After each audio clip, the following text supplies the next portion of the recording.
My name is Asma Jahangir, and I am here to collect the award or the honor on behalf of my father, whose name was Malik Ghulam Jilani. He was a former parliamentarian and a politician and was associated with Awami League. He has always been against discrimination, and he used to talk about discrimination of people in East Pakistan generally and sort of say, look, they have accepted parity. What more can you ask for? I recall arguments when people used to say that, look, we from West Pakistan are the economic backbone to East Pakistan. And he would shoot back and say, then why do you oppose the 6 point which Mujib has said there should be two currencies and there should be no flight of capital? So what is the opposition all about? They will understand themselves very well if that is the case.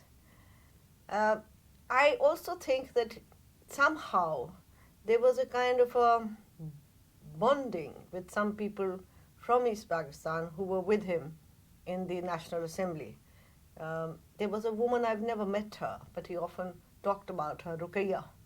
She was a parliamentarian and talked about her bravery. Her son was in the Foreign Service and she was still opposed Ayub Khan, and would often say that the liberal ideas always come from East Pakistan.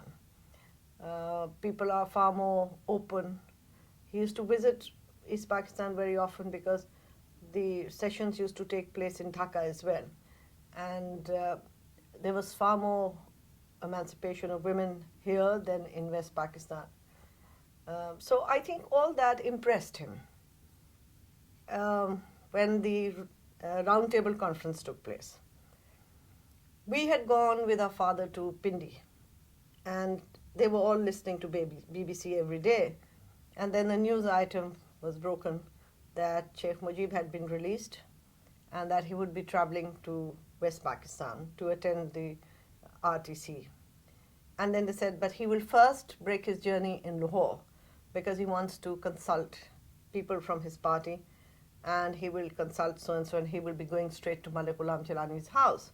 And my father was in Pindi, so he dropped everything and got into a car to drive back to Lahore. And one of my cousins who was there, he was told to go and open up the house, and my mother was, like all mothers, sort of quite tense that there'll be so many people and that her, sort of crystal glasses should be put away in cupboards before all the political workers and activists break them down, and to take out lots of crockery that can be broken and to keep back crockery that shouldn't be broken. So he witnessed that, and he told us how then the security came along and looked at everything, and my father arrived to receive him there. And from there he came to Rawalpindi, and then I do not have memories of it, too many of it.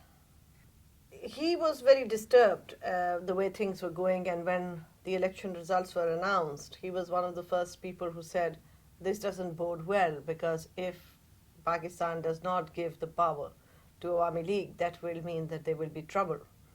And even if Mujibur Rahman wants, he will not be able to stop the people in East Pakistan because they have now had enough. He was very much witness to the disclosure of the 6 points, which were actually publicly disclosed at our house in Lahore. So I do remember those historical days when Mujibur Rahman was being asked to water them down, to come down to 4 points, and the heated arguments, and eventually the conference that they had come to could not come up with a declaration.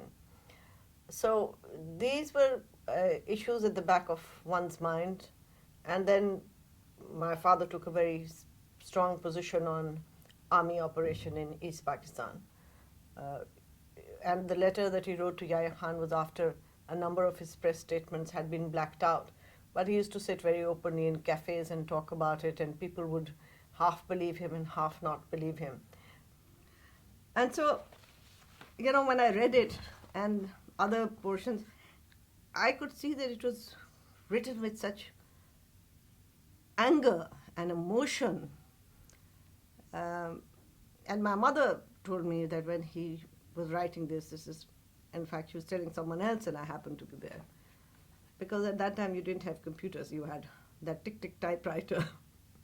And he had smuggled a typist inside while he was under house arrest. And then every time the police would pass, he would tell him, stop it, so they can't hear the typewriter. And he said he would go on shouting at him and say, write this, do this. And then finally my elder sister came into the room and said, I'll take it longhand. And she too apparently took it longhand then.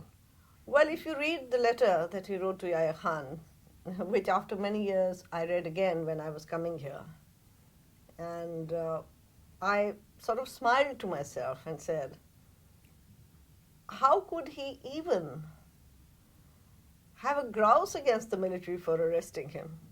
I mean, this was a sure invitation for arrest. For example, he's talked about genocide.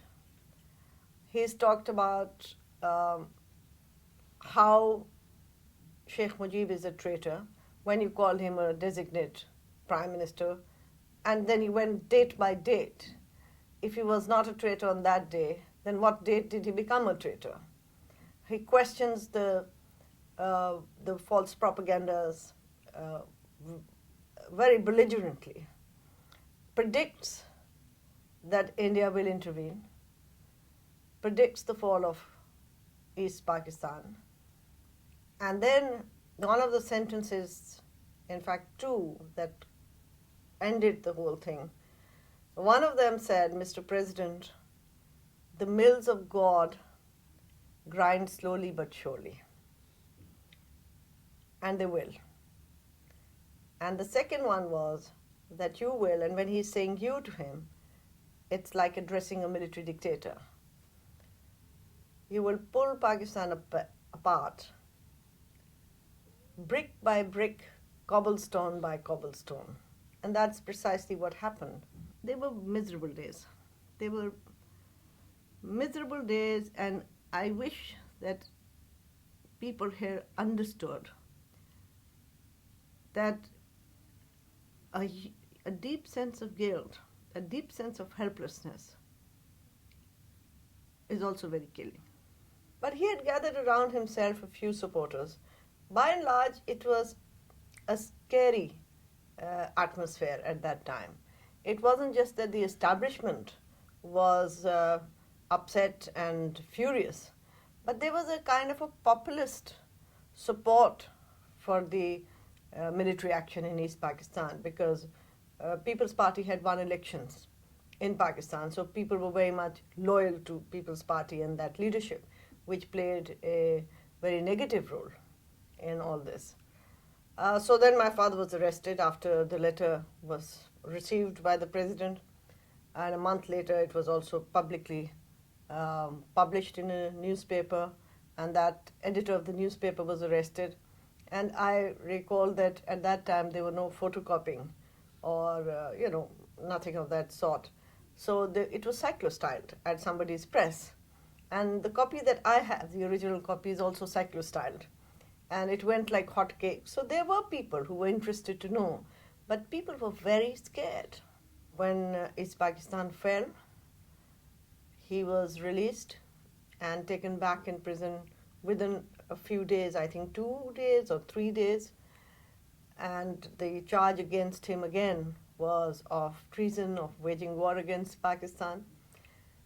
And that is when I was 18. This had now come to 72 January, and I got a message through some employee of the jail that you must file the petition.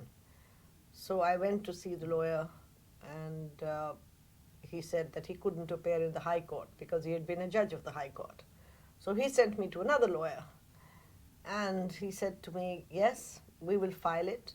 Where is your mother? And my mother at that time had got very depressed and upset and had taken a sleeping pill and gone off to sleep. So I said, you make the petition and I'll drive home and get it signed from her. And then he looked at me and said, how old are you? And I said, 18. He said, you need not do that. You can just sign it yourself.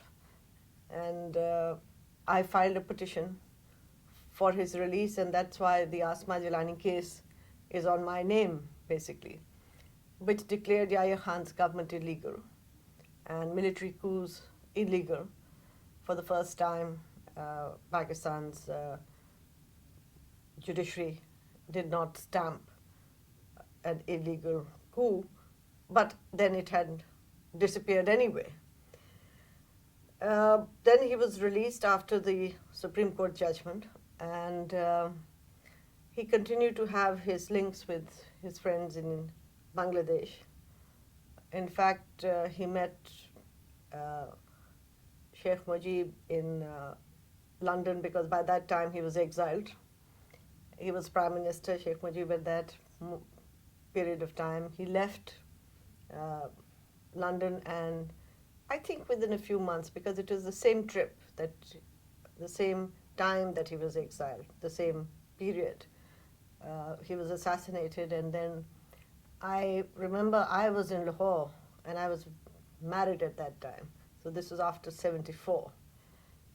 And I heard my father's commentary on the radio. Well, it wasn't a commentary, he was giving an interview to a man called David Page. And he was, sort of very upset. He was hiccuping, he was crying. And so I called him up. Those days you had to book a call, and was very worried for him. And he sort of said that in our language, Punjabi, that one by one they've all gone. Now this has been a very special time for me.